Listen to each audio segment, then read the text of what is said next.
제가 이렇게 TV를 보게 되면 주로 저는 이 다큐멘터리 종류의 TV를 좋아합니다. 최근에 참 인상 깊게 본 게 뭐냐면 극한 직업이라는 그런 EBS에서 하는 다큐멘터리가 있는데 보면은 소위 말하는 전 세계 아주 극한 환경 속에서 일하는 사람들에 관한 걸 봐요.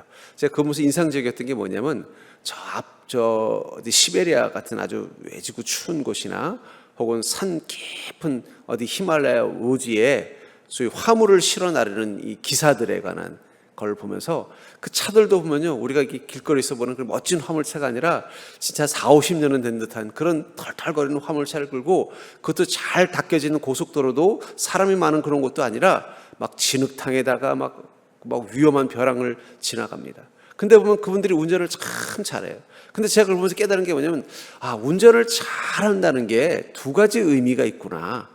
하나는 긍정적인 의미에서의 운전을, 플러스적인 요인으로서의 운전을 잘한다는 게 있고, 마이너스적 의미로서의 운전을 잘한다는 게 있다는 걸 깨달았어요. 플러스적인 의미라는 게 뭐냐면, 차의 기능을 잘 알아서 그걸 잘 사용하는 사람이 운전을 잘하는 사람이고, 차를 잘 아는 사람이고, 그 차의 성능을 100% 발휘해서 멋지게 달릴 수 있는, 마치 카레이서처럼 하는 사람들이 차를 잘 안다는 플러스 기능이 있는가 하면, 마이너스 기능은 뭐냐? 그 차가 고장이 났을 때 그걸 고쳐낼 수 있는 능력, 그 차에 문제가 있을 때 그 문제를 진단할 수 있는 능력도 중요하구나. 지금 우리나라처럼 도로가 잘 돼 있고 어디 가면 고칠 수 있는 그런 어떤 수리센터가 잘 돼 있는 그런 곳, 또 차들이 대부분 신차들이 깨끗한 차들에서는 이 마이너스적인 요소는 별로 중요하지 않습니다. 내가 얼마나 이 차의 기능을 잘 알고 이 성능을 잘 활용할 수 있느냐에 따라서 차를 잘 아는 사람, 운전을 잘하는 사람일 거예요. 그러나 저 아프리카 오지라든지 히말라야 산이라든지 시베리아 산처럼 험악한 길을 갈 때는요, 차를 잘한다는 건 속도를 잘 내는 그런 베스트 드라이버가 되는 게 아니라 이 차가 위기를 만났을 때 어떻게 극복할 수 있는가에 대한 지혜를 가지고 있는 거. 이 차의 고장이 났을 때 이걸 어떻게 수리할 수 있는 공장이 없고 수리할 수 있는 엔지니어가 없는데도 그 기사가 그걸 해낼 수 있는 능력. 실제로 요즘 버스 기사분들하고 옛날 40-50년 전에 버스 기사분들의 차이점이 뭐냐? 옛날 40-50년 전 버스 기사분들은 차를 너무 잘 알아요. 고장 나면 세워놓고 고쳐서 또 끌고 가요. 저는 인생도 그렇다고 생각합니다. 우리가 믿음을 잘한다, 말씀을 잘한다는 게 우리 인생이 마치 이 고속도로를 달리고 있는 것처럼 인생에 선한 일이 있고 평안한 일이 있고 좋은 일이 있을 때는 내가 이 믿음 가지고 어떻게 하면 더 빨리 달릴 수 있는가, 이 믿음 가지고 어떻게 더 복을 누릴 수 있고, 이 믿음 가지고 어떻게 하면 더 행복하게 살 것이고, 이 믿음 가지고 어떻게 하면 주님의 영광이 되는 삶을 살 것인가를 고민하는 게 믿음을 아는 자들이라는 거예요. 근데 인생의 광야를 만났을 때는, 그때는 이 믿음이 무엇을 해야 되느냐? 내 인생의 위기를 어떻게 이 믿음으로 극복할 것인가? 내 인생에 생긴 이 문제점들을 어떻게 그 믿음을 가지고 진단하고 해결할 수 있을 것인가를 잘 아는 믿음. 그게 좋은 믿음이라는 거예요. 그러니까 여러분, 우리가 좋은, 소위 말하는 평화로울 때, 풍요로울 때 좋은 믿음과 시험과 환란이 올 때 좋은 믿음은 그런 의미에서는 다른 점입니다. 그리고 정말 좋은 믿음은 어떤 거예요? 그 두 가지를 다 할 수 있는 것이죠. 고속도로에서는 멋지게 달릴 수 있고, 비포장도로에서는요, 안전하게 달릴 수 있는 이 두 가지 능력을 다 가진 자가 베스트 드라이버인 것처럼, 완벽한 좋은 믿음을 가졌다는 건 인생의 풍요일 때는 그 풍요를 누릴 수 있는 믿음, 그 풍요를 더욱더 축복으로 바꿀 수 있는 믿음이라면, 인생의 환난과 시험 때는 그 환난과 시험을 이겨낼 수 있는 믿음을 갖도록 훈련되는 것. 전 그런 의미에서 우리 이 두 가지가 다 필요하다고 생각합니다. 특별히 이 하나님의 권능이 우리 인생의 광야길 가운데서 임할 때, 우리는 어떨 때 주님의 권능을 더 간절히 구하는가? 우리 인생이 힘들고 우리가 궁핍하고 삶의 갈등과 문제가 많을 때라는 거예요. 그럴 때 우리는 주님의 권능을 가지고 우리 삶을 해결하려고 하는 믿음이 작동된다는 것입니다. 전 그러면서 우리가 시험에 든다 하는 이 단어, 오늘 본문에도 보면은 이 마지막에 뭐라고 말했어요? 또 그들이 여호와를 시험하여 이르기를, 하면서 하나님을 시험했다라는 단어가 들어있습니다만, 우리가 시험에 들 때는 어떨 때 시험에 들까요? 우리 모두 시험에 들 때는 보면, 내가 저 사람, 저 원수 같은 저 사람, 혹은 이 상황, 정말 끔찍한 이 상황 때문에 시험 든다고 생각하지만, 제가 우리 성도님들이 시험 든 성도님들을 분석해 보면요, 아니에요. 어떨 때 우리가 시험에 들으냐? 그 상도의 삶에 하나님의 권능이 충분하지 않을 때 시험 듭니다. 내가 지금 이렇게 힘든데 하나님 나한테 뭘 해주시는 거야? 시험 들어요. 또 하나님의 권능을 기다리다 지쳤을 때 시험 들더라고. 원수 때문이 아니에요. 그러니까 어떻습니까? 하나님의 권능이 충분하지 않고 주님의 권능을 기다려 지쳤을 때 뭔가 나를 힘들게 하는 상황이 되면요, 그게 바로 시험이 되는 거예요. 전에는 아이고 우리 집사님 요즘도 맨날 바쁘게 살아. 그러면은 내가 정말 하나님의 은혜를 충분히 누리고 있을 때는 그 말이 어떻게 들려요? 내가 열심히 잘 살고 있구나, 이렇게 들리다가 갑자기 사업이 잘 안 되고 인생에 어려움이 생겨서 이걸 해결해 보려고 열심히 바쁘게 돌아다니면은 집사님 요즘도 바쁘게 사네. 그러면 어떻게 돼요? 아니 저 집사님 내가 요즘 교회 안 나온다고 지금 나 시비 거는 건가? 시험 들어버린다는 거예요. 그 차이가 뭐라는 거예요? 시험은 원수 때문에 생기는 게 아니에요. 나를 힘들게 하는 사람이나 상황 때문에 생기는 게 아니라 내 인생 가운데 하나님의 권능이 충분하지 않을 때 우리는 시험 들어요. 그리고 하나님의 권능을 기다리다 지쳤을 때 우리는 시험 든다는 거예요. 그렇기 때문에 여러분들 우리가 시험과 환난을 다루려면요, 무엇을 또 보아야 돼요?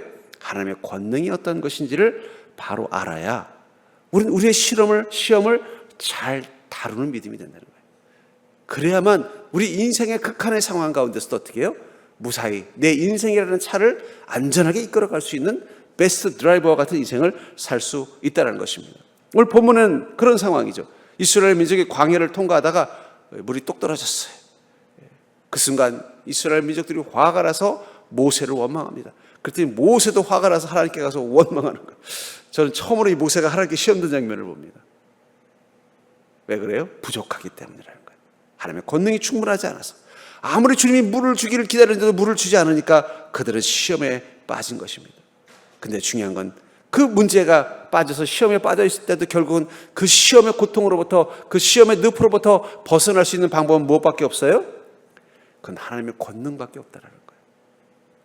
하나님께서 그들이 그 어려움과 곤란 가운데 있는 것을 보시고 어떻게 돼요? 오셔서 서로 다투고 있는 그들을 향해서 하나님께서 모세에게 뭐라고 명령하십니까? 너는 그 지팡이를 가지고 반석으로 가라. 그리고 그 반석을 향하여 지팡이를 내리라. 그럼 내가 그 반석에서 이 60만, 아니 150만 명 가까이 되는, 200만 명 가까이 되는 이스라엘 민족이 충분히 먹을 수 있는 물을 내가 내겠다라고 말씀하고 있습니다. 저는 이 사건을 통해서 내 인생의 환난과 시험을 다스리기 위해서 우리가 알아야 될 하나님의 권능과 그리고 시험의 관계가 어떤지를 여러분들이 깨닫는 믿음 되기를 주로 축복합니다. 하나님의 권능이 특별히 우리 인생 가운데 필요할 때는 우리가 시험 들기 쉬운 상황이라는 거예요. 그렇기 때문에 우리는 이 시험이 어떤 것인지를 깨닫고 그것을 위해서 우리가 어떻게 주님의 권능을 구해야 되는지를 온전히 안다면 우리가 스스로 자각하는 거죠. 내가 요즘 시험 들었구나. 그러면 그때 어떻게 돼요? 다시 주님의 권능 앞에 서는 믿음이 되어야 할 줄 믿습니다. 먼저 우리가 알아야 될 하나님의 권능과 시험의 관계는 아까도 말한 것처럼 모든 갈등의 주 원인은 결핍이라는 거예요. 결핍. 부족하기 때문에 싸우는 것입니다. 1절부터 3절에 보면은 이스라엘 자손의 온 회중이 여호와의 명령대로 신 광야에서 떠나 그 노정대로 행하여 르비딤의 장막을 쳤으나 백성이 마실 물이 없는지라. 백성이 모세와 다투어 이르되 우리에게 물을 주어 마시게 하라. 모세가 그들에게 이르되 너희가 어찌하여 나와 다투느냐? 너희가 어찌하여 여호와를 시험하느냐? 거기서 백성이 목이 말라 물을 찾으매 그들이 여호와께 대하여 원망하여 이르되 당신이 어찌하여 우리를 애굽에서 인도하여 내서 우리와 우리 자녀와 우리 가축이 목말라 죽게 하느냐. 이게 모세와 다퉜다. 근데 다툰 이유가 뭐라고 말하고 있어요? 마실 물이 없었기 때문이라는 거예요. 물만 있었으면 모세하고 싸울 일이 없었는데 마실 물이 없었기 때문에. 전 그런 의미에서 인생의 모든 갈등의 근원은 의자 뺏기 게임이라고 생각합니다. 의자가 10명이면 10개 있으면 좋은데 이상하게 의자는 꼭 하나씩 부족해. 누가 빼갔는지. 그러니까 한 명은 서 있어야 되니까 어떻게 돼요? 서로 안 서 있으려고 싸우는 거예요. 다투는 거예요. 의자 뺏기 게임이냐 별로 다를 바 없어요. 인생. 우리 안에 다툼과 갈등이 생기는 게 결국 그거라는 거예요. 이 여유라는 한국말이 있죠. 여유롭다. 근데 이 미국 사람이 영어로 번역하기 가장 힘든 단어로 이 여유라는 단어를 들더라. 이 여유라는 단어는 내가 한국에 살아보니까 영어로 번역하기가 힘들다는 거예요. 왜냐하면 이 여유라는 말은 단순히 어떤 물질적으로 부족하지 않은 것 또 의미하는 것도 아니고 이게 복잡하다는 거예요. 생활에도 여유가 있다. 그러니까 생활에 부족함이 없다라는 거예요. 삶의 라이프 스타일에. 또 마음도 뭔가 갈등이나 근심이나 두려움이나 외로움이 없어야 여유가 생긴다는 거예요. 시간도 어떻습니까?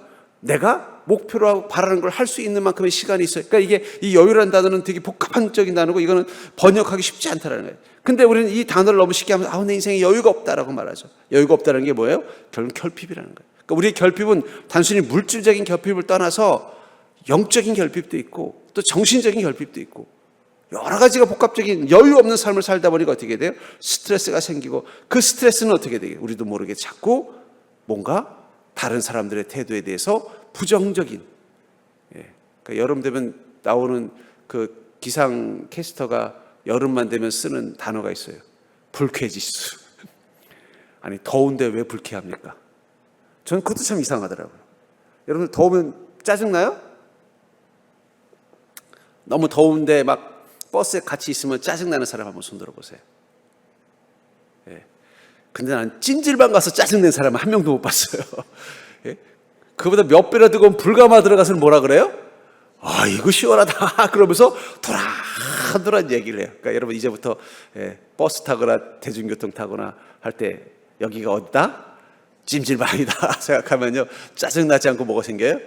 시원하다. 여유라는 건 충분하지 않기 때문에 생기는 것입니다. 결국은 뭐예요? 내 삶의 만족도가 떨어지기 때문에 이 고통을 느끼는 경외의 시간이 그런 시간이에요. 광야의 시간이라는 건 뭐예요? 결핍의 시간이에요. 광야가 부족하기 때문에 힘든 겁니다. 광야에 부족한 것이 없으면 힘들 이유가 하나도 없어요. 광야에 갔는데 비록 뭐 햇빛은 뜨겁고 또 들판은 뭐 건조해도 갔더니 뭐 맛있는 물도 있고 좋은 집도 있고 나를 위해서 쉴 수 있는 쉼터도 있고 그러면요 전혀 그 광야가 힘들지 않은 거예요.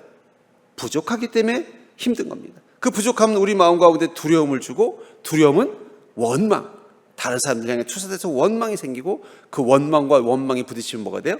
갈등이 생기는 거예요. 모세 이스라엘 민족도 그랬다는 거예요. 그들도 이 광야에서 물이 부족했다. 여러분 광야는 당연히 물이 부족한 곳입니다. 알면서도 어떻게 돼요? 자꾸 참다가 이제는 짜증이 나기 시작하니까 처음엔 자기들끼리 툭탁툭탁 하다가 야 너는 지난번에 물 많이 배급받았잖아 하면서 싸우다가 나중에는 이제 모세에게 화살을. 또 모세도 그렇지 않아도 지금 이 문제 해결하려고 쩔쩔매는데 와서 왜 나한테 그러냐고. 너희들 지금 하나님 시험하는 거야. 하나님께 가서도 뭐라고 하나님 이 백성들이 나를 이렇게 합니다. 말은 그렇게 하지만 속으로 뭐야 하나님 너무하세요. 나를 왜 이렇게 힘들게 하세요. 나에게도 좀 여유를 주세요. 내가 좀 주의 종으로 일할 수 있도록 좀 권능도 주시고 알아서 때 되면 물도 주시면 내가 이렇게 힘들지 않잖아요. 이 많은 사람들 내가 원하지 않았는데 나는 이들의 지도자 될 생각이 없었는데도 하나님 시키셨으면 좀 제대로 채워주시지. 이게 뭡니까? 원망이 생길 수밖에 없다라는 거예요. 근데 중요한 게 있어요. 이스라엘 민족도 모세도 까먹고 있었던 게 있습니다.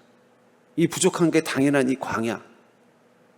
하나님이 그쪽으로 인도하셨다면 그쪽으로 인도하신 이유가 있을 거예요. 그리고 그 부족함을 하나님 모르시기 때문에 그들이 이 부족함을 느끼게 만들까요? 하나님 그들이 그 부족함을 해결할 수 있도록 이미 무엇을 주셨어요? 모세의 손에는 권능의 지팡이를, 그들에게는 반석에 물이 들어있는 반석 창고, 아마 하나님께서 이 물이 증발하지 않도록 이 돌 속에다가 그냥 가득 채워놓으셨던 거예요. 그러니까 딱 치니까 그냥 물이 콸콸 나와서 아무리 땅을 파도 나오지 않는 그 물이 반석에서 나오는 그 반석을 준비해 놓으셨다는 거예요. 물탱크를 준비해 놓으신 겁니다. 저는 이걸 보면서 왜 강바닥도 아니고 마른 우물도 아니라 이 바위 속에 물을 숨겨 놓으셨을까요? 여러분 바위 속에 물이 있다는 게 말이 됩니까? 바위 속에 물이 어디 있어요? 땅은 파면 물이 나올 수 있잖아요. 마른 우물도 잘 파보면 물이 있을 수 있잖아요. 바위 속에는 우물이 있잖아요. 그것도 땅 파서 땅 속의 바위라면 안반수라고 하겠지만 이 보이는 이 옆에 있는 이 산에 이 돌덩이 이 벼랑 같은 데가 바위인데 거기 물이 있을 거라는 걸 누가 알겠어요? 결국 그걸 뭘 말하는 거예요? 그것은 원래 있던 게 아니라 하나님께서 준비하신 거라는 거예요. 자연의 법칙으로는 바위, 이 돌덩이에 물이 들어있을 수 없는 거예요. 땅 속에 있어야 맞는 거예요. 하나님이 준비하셨기 때문에 그 바위에 있는 것입니다. 그것을 위해서 그들에게 필요한 건 뭐예요? 믿음이에요. 하나님께서는 이 광야에 이 목마른 우리를 향하여 이 물을 낼 수 있도록 그 바위를 준비하셨고 또 우리에게 그것을 얻을 수 있도록 예수 그리스도의 이름이라는 권능의 지팡이를 준비하셨다는 것을 믿는 믿음이 필요하다는 거예요. 모세가 툴툴거리면서 하나님께 왔더니 하나님께서 6절에 이렇게 말하죠. 내가 호렙산에 있는 이 반석 위에 거기서 내 앞에 서리니 너는 그 반석을 치라. 그것에서 물이 나오리라. 백성이 마시리라. 모세가 이스라엘 장로들의 목전에서 그대로 행하니라. 저는 이 문장에서 재미있는 표현을 듭니다. 뭐냐면 너는 호렙산에 있는 그 반석 위 거기 서서 거기서 내 앞에 서다. 누구 앞에 선다는 거예요? 하나님 앞에 선다는 거예요. 여러분들 우리 인생의 광야 가운데서 하나님의 은혜를 누리려면 우리의 목마름을 채우려면 누구 앞에 서야 돼요? 하나님 앞에 서는 게 중요하다는 거예요. 이 바위 저 바위가 중요한 게 아니라 하나님이 서 계신 바위를 봐야 되는 거예요. 그래서 아마 모세가 그렇게 너 호렙산에 있는 그 바위를 너 내가 준 지팡이로 가서 그것을 쳐라. 그럼 어떤 바위요? 아마 이렇게 물어봤을 것도 같아요. 아니 호렙산 자체가 바위로 만든 산인데 도대체 어떤 바위를 치라는 겁니까? 뭐 두들겨 보면서 수박 두들겨 보지 두들겨 보라는 뜻입니까? 아니라는 거예요. 넌 가면 내가 보일 거라는 거예요. 내가 보이는 내가 있는 그 자리에 있는 바위를 치라는 거예요. 여러분들 이 갈증과 목마름을 채울 수 있는 이 생수와 같은 물이 들어있는 바위는 어떤 바위예요? 하나님 앞에 있는 바위. 하나님이 준비하신 반석이 된다는 거예요. 아무 데나 친다고 나오는 게 아니라는 거예요. 모세가 아마 분명히 그 반석에 물을 내고 그러니까 신기해가지고 다음번에 가다가 목마를 때 지나가면서 옆에 보니까 이 광야는 돌덩이가 많잖아요. 한번 돌덩이를 한번 툭 쳐봤을 거예요. 물이 나왔을까요? 안 나왔을까요? 안 나왔습니다. 왜냐하면 하나님의 지팡이를 쳤어도 안 나와요. 왜냐하면 거기는 하나님이 서 계신 자리가 아니기 때문에. 여러분 우리는 인생의 갈증, 인생의 어려움, 인생의 문제를 해결하려면 반드시 우리 손에는 무엇이 있어야 돼요? 하나님의 지팡이. 그리고 우리 눈에는 무엇이 보여야 돼요? 하나님이 서 계신 자리. 그 자리에 하나님의 은혜가 있는 것입니다. 거기서 내가 내 앞에 서겠다. 여러분 우리가 절망과 갈등의 시간 가운데 있을 때 주님은 멀리 계지 않습니다. 여러분들에게 은혜를 베푸시기 위해서 여러분들 앞에 설 것입니다. 그 선전에 주님을 믿는 믿음의 권능 가지고 서면 어떻게 된다는 거예요? 해결된다는 거예요. 왜 그렇게 하셔요? 오직 하나님의 은혜, 하나님의 권능으로만 해결할 수 있는 일들이 우리 인생이라는 것을 깨닫게 하시기 위해서라는 거예요. 그렇기 때문에 여러분들 우리는 반석 위에 서는 믿음이 있어야 됩니다. 반석 위에 서 있는 믿음이라는 게 뭐예요? 내가 인간적으로 생각해서는 무슨 저런 돌에서 물이 나오려면 이제 강가로 내려가야지 라고 생각되더라도 하나님의 말씀이 바위 앞에 서라고 하는 바위 앞에 서는 믿음. 또 반석 위에 서는 믿음은 어떤 믿음이에요? 하나님을 향하여 그 시선을 고정하는 믿음이에요. 목마르면 자꾸 뭘 찾아요? 우물을 찾아요. 사람들은 목마르면 우물을 찾지만 아기들은 목마르면 누굴 찾아요? 엄마를 찾습니다. 여러분 우리는 하나님 앞에 어린 아기와 같은 존재예요. 목마르면 누구 찾아요? 엄마를 찾듯이 하나님을 찾는 게 중요하다. 하나님 앞에 서는 그 순간 주님은 그 반석 너머에 우리의 목마름을 채울 수 있는 그 은혜라는 생수를 준비하고 계신 것입니다. 그렇기 때문에 사랑하는 성도님들 날마다 반석 앞에 서는 믿음 되기를 주님을 축복합니다. 여러분들 무엇을 하든 인생의 어떤 광야길을 가든 여러분들의 손에 무엇이 쥐어 있어야 된다고요? 권능의 지팡이, 예수 그리스도의 이름이라는 권능의 지팡이가 늘 쥐어져 있어야 되고 여러분들이 가는 그 길에 반드시 누가 보여야 돼요? 하나님이 선 자리가 보여야 돼요. 하나님의 그 선 자리에 물이 있는 것입니다. 반석에 물이 있는 게 아니에요. 하나님이 서 계신 그 자리에 있는, 그러니까 주님이 계신 곳을 찾아가는 것, 그게 바로 우리가 광야의 길을 안전하게 통과하는 비결인 것입니다. 전 여러분들이 그 믿음을 가지고 지나가는 자가 되기를 주님 축복합니다. 두 번째로 우리 인생의 환난과 시험을 다스리기 위해서 우리가 알아야 될 하나님의 권능과 시험의 관계는 바로 그리스도인은 자기 세상을 하나님의 권능으로 채우는 자라는 것입니다. 우리는 어떤 자라는 거예요? 우리 세상을 하나님의 권능으로 채우는 자라고 말하고 있다는 것입니다. 5절과 6절에 보면 여호와께서 모세에게 이르시되 백성 앞을 지나서 이스라엘 장로들을 데리고 나일강을 치던 내 지팡이를 손에 잡고 가라. 내가 호렙산에 있는 이 반석이 거기서 내 앞에 서리니 너는 그 반석을 치라. 그것에서 물이 나오리라. 백성이 마시리라. 모세가 이스라엘 장로들의 목전에서 그대로 행하니라. 주님께서는 뭐라고 말씀하고 있어요? 내 지팡이를 손에 잡고 가라고 하는데 그 지팡이를 어떤 지팡이라고 말하고 있어요? 나일강을 치던 지팡이. 모세는 그 지팡이를 가지고 나일강을 치는 순간 나일강 물이 어떻게 했어요? 피로 바뀌었습니다. 홍해를 가르던 지팡이. 모세가 그 지팡이를 가지고 홍해를 가리키자 어떻게 됐어요? 홍해가 둘로 갈라졌어요. 아말렉 사람들과 전쟁을 치를 때는요, 모세는 그 지팡이를 하늘로 높이 들어서 아말렉과 싸우는 지팡이로 썼다는 거예요. 지팡이는 같은 것인데 능력의 형태는 다른 것입니다. 전 이걸 보면서 뭐예요? 그리스도인은 어떤 상황이라도 한 가지만 가지고 해결할 수 있어요. 뭐예요? 하나님의 권능의 지팡이로 해결하는 자들이에요. 아니, 홍해를 가를 때는 뭐 조금 손오공의 여유봉처럼 좀 쫙 늘어나가지고 한번 쫙 치면 그냥 둘로 갈라지는 걸 주시든지, 나일강을 가를 때는 좀 지팡이를 무슨 만년필처럼 속에 빨간 핏물이 배어 있어가지고 붉은 주단으로 된 나무로 해서 툭 쳐서 빨갛게 만든다든지, 이렇게 레파토리를 다양하게 해주시면 좋은데 하나님 어떻게 하셨다는 거예요? 하나만 된다는 거예요. 그 지팡이도 하나님은요, 하늘에서 멋지게 깎아가지고 막 금장을 들고 이렇게 안 주고 그냥 평소 때 모세가 들고 다니던 낡은 지팡이를 뭘로 바꾸셨어요? 너 그 지팡이 하나면 된다? 그걸 하나님 지팡이로 바꿔버리셨다니까. 우리 그리스도인은 우리 삶 가운데 여러 가지 상황들을 만납니다. 우리를 힘들게 하는 여러 가지 상황. 그럼 우리들 뭐예요? 이 문제는 또 어떻게 해결해야 되나? 그 문제를 해결할 수 있는 또 다른 지팡이를 찾아 헤매요. 근데 주님은 뭐라고 말씀하세요? 야, 반석에서 물을 내는 지팡이나 나일 강물을 내서 피를 만드는 지팡이나 홍해를 가르는 지팡이는 하나야. 너 그거 하나면 돼. 너 그것만 가지고 가면 돼. 그것을 로마서 17장 1장 17절에 이렇게 말합니다. 복음에는 하나님의 의가 나타나서 믿음에 이르게 하나니 기록된 바 오직 의인은 믿음으로 말미암아 살리라 함과 같으니라. 의인은 무엇으로 말미암아 산다고요? 믿음으로 말미암아. 여기 오직이라는 단어는 뭐예요? 하나밖에 없다는 거예요. 우리 그리스도인은 믿음 하나만 가지고 살면 충분하다는 거예요. 또 누가복음 10장 17절부터 19절에 보면은 70인이 기뻐하며 돌아와 이르되 주여 주의 이름이면 귀신들도 우리에게 항복하되이다. 예수께서 이르시되 사탄이 하늘로부터 번개같이 떨어지는 것을 내가 보았노라. 내가 너에게 뱀과 전갈을 밟으며 원수의 모든 능력을 제어할 권능을 주었으니 너희를 해칠 자가 결코 없으리라.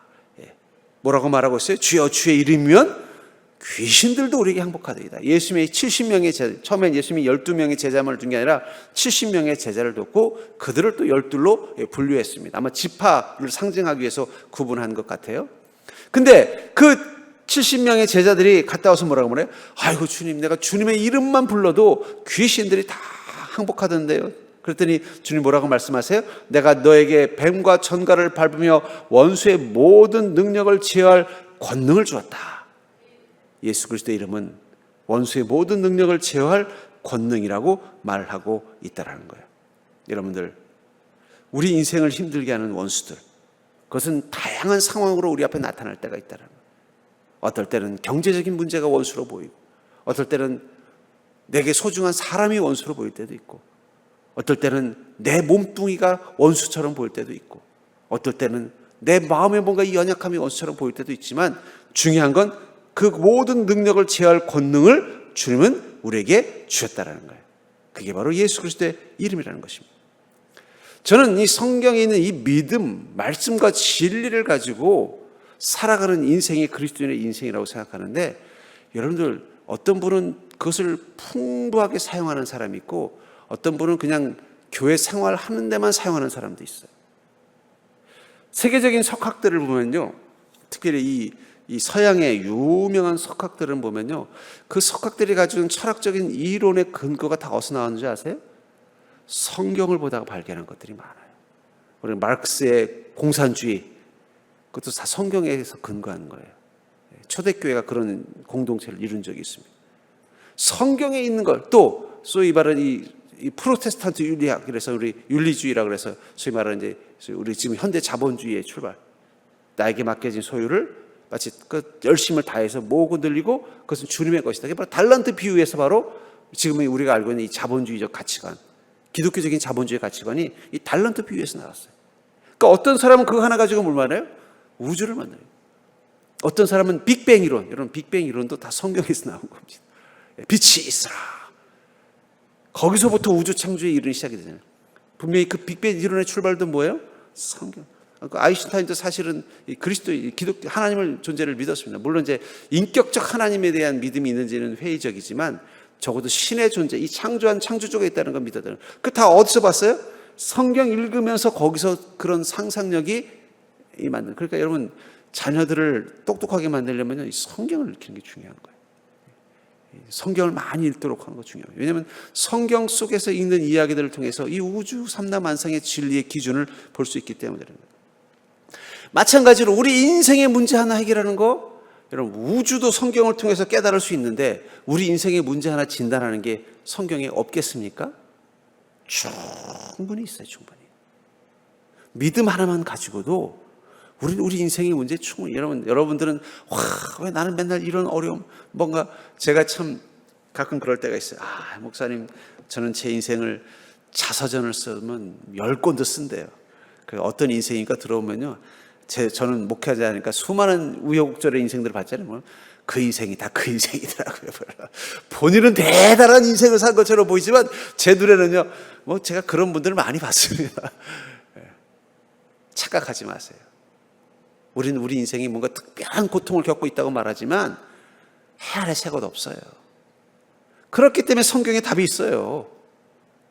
믿음으로 그 문제를 해결할 수 있도록 하나님 그 믿음 가운데 다 해결책을 넣어줬어요. 그렇기 때문에 우리는 뭐만 하나만 있으면 돼요? 믿음 하나.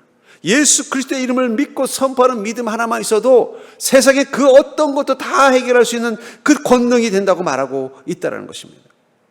그렇기 때문에 여러분들, 우리가 우리 인생을 어떻게 복된 곳으로 만드느냐? 결국은 하나님의 권능으로 바꿔나가는 수밖에 없다는 거예요. 주님의 권능, 예수 그리스도의 이름을 믿는 믿음과 주님의 말씀 앞에 순종하는 믿음으로, 그리고 예수 그리스도의 이름을 선포하는 그 권능으로 살아가다 보면요, 우리 삶이 하나씩 어떻게 돼요? 주님의 권능이 채워지는 거예요. 믿음대로 되는 것을 경험하는 것입니다. 그리고 그것이 가득 차면 우리 인생은 뭐가 되는 거예요? 복된 곳이 되는 거예요. 전 여러분들이 그 소망을 가진 자가 되기를 주님 축복합니다. 그 말은 다른 말로 표현하면 내가 아직 내 인생에 주님의 권능으로 해결하지 못한, 주님의 권능을 채우지 못한 부분이 많은 것입니다. 근데 중요한 건 주님께서는 우리 인생의 어떤 것도 다 채우실 만큼 풍성하신 권능과 은혜와 또 그것을 채울 수 있도록 우리를 지키시고 보호하실 사랑의 하나님이시라는 거예요. 그러니까 여러분들 어떻게 해야 돼요? 계속 우리 용불용설이라는 말이 있습니다. 몸도 써야 건강하다. 근데 믿음도 용불용설이에요. 믿음도 자꾸 써야 늘어요. 믿음대로 살아야 믿음대로 이루어지는 것을 봅니다. 예수님의 이름도 자꾸 선포해야 그 이름의 능력을 보는 거예요. 주님의 이름을 믿고 선포하면서 순종하면서 주님 믿습니다 해보면 처음엔 안 되다가도 되네 하다가도 보면 어느 순간 어떻게 돼요? 다 되네. 이걸 경험하는 기쁨이 우리 가운데 있다는 거예요. 절대로 할까요? 되네 하다 보니 다 되네. 그러니까 여러분 지금부터 믿음으로 한번 사는 것을 시작해 보십시오. 여러분들이 사는 인생, 나는 좀 특별한 인생 살아서 성경에 있는 이 사람들보다 더 한 게 필요해. 아니에요. 제가 보기엔 다 그 인생이 그 인생이고 다 그놈이 그놈입니다. 예. 인간은 해 아래 새 것 없어요. 그렇다면 주님 뭐라고 말씀하셨어요? 믿음 하나만 가지고도 이 땅에 너희들을 힘들게 하는 모든 원수라는 존재의 능력을 제어할 권능이 되는데 왜 그 이름 가지고 나가지 않냐는 거예요. 모세야, 너 그 지팡이 하나 내가 왜 줬겠어? 이거 하려면 다 되기 때문에 준 거야. 다른 거 필요 없다. 이것만 가지고 나아가라. 그 순간 모세는 하나님의 권능으로 자신의 다스리는 이스라엘 민족들, 그들의 삶 가운데 하나님의 권능을 채우는 자가 되었다는 것입니다. 전 그러면서 여러분들, 아직도 여러분들의 삶 가운데 결핍, 그것이 주는 시험과 환난과 낙심이 있다면 이걸 역으로 한번 생각해 보세요. 나는 그것을 채울 수 있는 하나님의 권능을 가지고 있다. 지금부터 내가 주님이 주는 반석을 찾아서 그 권능으로 거기서 은혜를, 응답이라는 물을 내야 되는 시간이다. 그것만 하기에도 인생은 바쁩니다. 다른 데 기웃기웃 해보실 필요 없어요. 광야에 딴 데 가서 물 찾아봤자 어차피 광야는 물이 없어서 광야한 거예요. 하나님의 권능이 채워져야 버틸 수 있는 게 광야라면 더 그럴수록 믿음으로, 예수 그리스도의 이름을 믿는 권능으로 여러분의 인생을 채워나가는 자가 되기를 주님 축복합니다. 세 번째로, 인생의 시험, 환난을 다스리기 위해서 우리가 알아야 될 하나님의 권능과 시험의 관계는 결국 우리 인생 그 결핍 속에 권능을 기다리는 믿음이 필요하다는 거예요. 아까도 말했잖아요. 우리가 시험 드는 이유가 뭐라고요? 하나님의 권능이 충분하지 않거나 하나님의 권능을 기다리다 지쳤기 때문이라는 거예요. 거기서 우리에게 필요한 믿음은 뭐라는 거예요? 기다리는 믿음이 필요하다는 거예요. 4절과 7절을 보시면 4절에 모세가 여호와께 부르짖어 이르되 내가 이 백성에게 어떻게 하리까? 그들이 조금 있으면 내게 돌을 던지겠나이다. 그가 그곳 이름을 마사 또는 무리바라 불렀으니 이는 이스라엘 자손이 다투었음이요 또는 그들이 여호와를 시험하여 이르기를 여호와께서 우리 중에 계신가 안 계신가 하였음이더라. 물이 똑 떨어지니까 그들이 무슨 마음이에요? 하나님 안 계셔. 하나님이 계시면 우리한테 어떻게 이런 일을 일어나게. 여러분들도 그럴 때 있죠. 하나님 안 계신 게 분명히 계신다면 나한테 왜 이런 일이 일어나게? 왜 우리 집에 이런 일이 일어나게? 내 삶에 왜 이런 일이 일어나게 돼? 하나님 안 계신 게 분명해 라는 마음이 생길 때가 있다는 거예요. 그것을 뭐라고 부른다고요? 마사, 시험이라고 하는 거예요. 하나님이 시험하는 것입니다. 근데 여기 마사 또는 무리바는 다툼이라는 거예요. 여러분, 시험과 마사는요 연속성이 있습니다. 시험 들면 반드시 다툼이 생기게 되어 있어요. 왜냐하면 시험이 들면 원망하고 원망이 부딪히면 다투기 때문입니다. 그렇기 때문에 여러분들 우리가 인생의 갈등, 다툼, 어려움이 있을 때 원망할 때 그것을 원망과 다툼으로 볼 게 아니라 무엇으로 봐요? 시험으로 보는 믿음이 필요하다는 거예요. 내가 지금 시험에 빠졌구나. 내가 지금 하나님을 시험하고 있구나. 하나님께서 지금 나를 시험, 테스트 중이시구나. 왜 나한테 지금 이런 어려움이 생겼지? 왜 이렇게 자꾸 문제가 생기지? 자꾸 왜 다툼과 갈등과 같은 이 곤란한 일들이 넘치지? 그럼 우리 자꾸 뭐만 봐요? 그 사건만 보는 거예요. 사건만. 그 배후가 있다는 걸 봐야죠. 여러분 영화를 보면은요, 영화에 이 주로 많이 쓰는 장치 중에 하나가 뭐냐면 음모론이에요. 뭐 예를 들면 어떤 다리가 갑자기 폭발이 됐다. 그럼 이건 다리가 그냥 오래돼서 폭발이 됐다 이렇게 생각하는 게 아니라 거긴 뭔가 배후가 있을 거야. 그걸 추적하면서부터 이제 이야기가 시작이 되는 거예요. 알고 봤더니 그 다리 밑에서 엄청난 비리가 있었는데 이 비리가 드러날까 봐 폭발을 시켰다. 아니면 알고 보니까 그 어떤 중요한 사람이 그날 그 자리를 지나갈 계획이었는데 그를 제거하기 위해서 정부에서 폭발을 시켰다. 그러면서 뭐가 돼요? 이 이야기가 재밌어지네. 근데 여러분 우리 인생도 어떨 때 재밌어지느냐? 아이고 왜 내 인생이 자꾸 다리가 폭발되는 거야? 왜 자꾸 문제가 생기는 거야? 왜 이렇게 어려움이 생기는 거야? 그러면 짜증나는데 여기에는 분명히 배우가 있어 라고 생각하면 이제부터 우리는 영화의 한 장면 속에 있는 거예요. 그 배우는 누굴까요? 마귀입니다. 마귀는 우리가 하나님과 가까이 하는 것을 죽기보다 싫어합니다. 마귀는 우리가 하나님께 속한 인생을 사는 것을 끔찍히 싫어합니다. 마귀는 우리가 믿음으로 사는 것을 저주합니다. 그래서 마귀는 배후에서 우리를 어떻게 해요? 끊임없이 하나님과 멀어지게 만들고 끊임없이 하나님을 향하여 갈등하게 만들고 자꾸 내가 믿음이 아니라 다른 것을 선택하도록 만든다는 거예요. 그 배후를 안 보고 보이는 사건만 보면 어떻게 돼요? 왜 이런 일이 일어나지? 이해가 안 되는 거예요. 왜 나한테 자꾸 이런, 좀 지난번에 힘든 일 좀 끝났으면 좀 편안해야 되는데 왜 또 이런 일이 일어났어? 하나님 나를 안 사랑하나 봐. 아니에요. 지금 하나님은 우리를 여전히 사랑하십니다. 문제는 뭐예요? 마귀가 그 배후 가운데 있다는 거예요. 이 사실을 깨닫고 나면 어떻게 돼요? 배후에 저 거대한 이 조직이 있다. 거대한 깽단이 있다. 그럼 그때부터 주인공은 뭘 해요? 그 배후를 제거하기 위해서 피나게 싸우잖아요. 때로는 오해를 받아가면서 목숨을 내놓고도 마찬가지입니다. 우리 인생 가운데 이런 환난과 근심과 결핍과 고난과 시험이 주는 다툼이 가득하다면 그 배후엔 뭐가 있다는 거예요? 사단이 있다는 것을 깨달으면 우리는 누구랑 싸워야 돼요? 사단이랑 싸워요. 여러분 이스라엘 민족이 만약에 이것을 깨닫는 믿음이었으면 왜 우리가 갑자기 물이 똑 떨어졌지? 왜 광야를 지나가는데 하나님 물도 안 주시지? 그래도 가끔씩 구름 기둥 갈 때는 구름 기둥에서 비도 좀 내려주시더니 이제는 비도 한 방울 안 내려주시지? 그러면 그 순간 뭘 생각해야 돼요? 이 배후에는 우리가 주님 따라가는 이 길을 막고 다시 애굽으로 돌아가게 하려는 마귀가 있구나 이렇게 생각했으면 모세와 싸웠을까요? 안 싸웠을까요? 안 싸웠죠. 싸우지 않고 뭐라고 말했을까요? 모세여 우리를 위해서 기도해 주시오. 지금 마귀가 우리를 시험하고 있네요. 내가 하나님 원망하지 않도록, 우리가 주님 곁 떠나지 않도록 모세여 기도해 주소서, 이렇게 말했을 거예요. 근데 배후를 안 보고 현상만 보니까 자꾸 뭐라 그래요? 아이고, 우리가 모세 만나가지고 이 고생을 하고 있는 거야. 원망만 생기고 다툼만 생기더라는 거예요. 모세도 좀 시험 들었던 것 같아요. 그래서 4절에 뭐라고 말해요? 모세가 여호와께 부르짖어 이르되 내가 이 백성에게 어떻게 하리까? 그들이 조금 있으면 내게 돌을 던지겠나이다. 하나님께 이런 말을 하고 있다니까요. 하나님, 저거 백성이도 어떻게 하면 됩니까? 조금 있으면 이 백성들이 날 돌로 죽이려고 그래요. 하나님, 말은 그렇게 하지만 속은 뭐예요? 하나님, 저도 힘들어요. 좀 왜 저를 이렇게 힘들게 하십니까? 저한테는 이러시면 안 되잖아요. 내가 언제 이 일 한다 그랬어요? 혼자서 조용히 아이들하고 아내하고 그냥 뭐 농사 짓고 그냥 조용히 살다가 그냥 조용히 잊혀진 인생 되려고 했더만 강제로 나를 불러가지고 이 고생 시키셨으면 뭘 해결해 주셔야지. 이게 뭡니까? 모세도 사실은 시험 든 거예요. 하나님도 기가 막히게 너도 시험 들었냐? 옆 사람 보기 살까요? 믿음 좋다더니 당신도 시험 드셨습니까? 모세도 시험 들 때가 있습니다.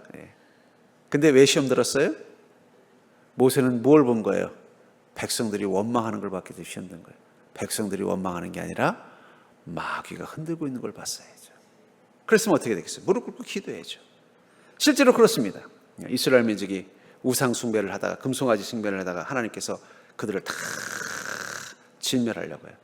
그때 모세가 이렇게 말합니다. 출애굽기 32장 30절부터 32절에 보니까 이튿날 모세가 백성에게 이르되 너희가 큰 죄를 범하였도다. 내가 이제 여호와께로 올라가노니 혹 너희를 위하여 속죄가 될까 하노라 하고, 모세가 여호와께로 다시 나아가 여짜오되 슬프도소이다. 이 백성이 자기 신들을 위하여 금신을 만들어 싸우니 큰 죄를 범하였나이다. 그러나 이제 그들의 죄를 사하시옵소서. 그렇지 아니하시면 원하건대 주께서 기록한 책에서 내 이름을 지워버려 주옵소서.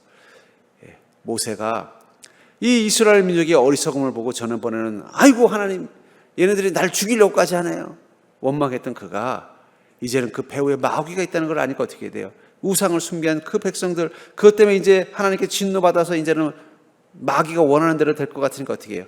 내가 가서 하나님께 기도해야 되겠다. 올라가서는요, 주님, 이들을 불쌍히 여겨달라는 거예요. 그들의 죄를 사해달라는 거예요. 만약에 그렇지 않으려면요, 차라리 제 이름도 지워달라는 거예요. 무엇 때문에 그의 태도가 바뀌었어요? 배후를 보는 눈이 있었기 때문에. 여러분, 믿음은 배후를 볼 줄 아는 눈을 갖는 것입니다.